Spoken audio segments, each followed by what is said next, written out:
Alam ko na matagal ka talaga sa Pilipinas. Parang naging Pilipino ka. Oo, naging pusong Pinoy talaga. Paano ka nagbago? Anong meron sa pagkatao mo na Pilipino na? Yung pagiging friendly, mahilig sa uminom, magtagay.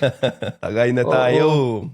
Tapos gusto ako mag videoke ganun, magtagay, mag-videoke. Mm. Enjoy lang Aha. ganun. Pero dati wala. Hindi ako Aha. na hindi ako nag-inom. Parang nagpa-party talaga yung Filipino, 'di ba? Mahilig sila sa party. Ikaw, kumakanta ka ba sa Bisaya, Tagalog o English? Kahit ano, kumakanta ako ng Tagalog. Yung Bisaya kasi konti lang makakanta.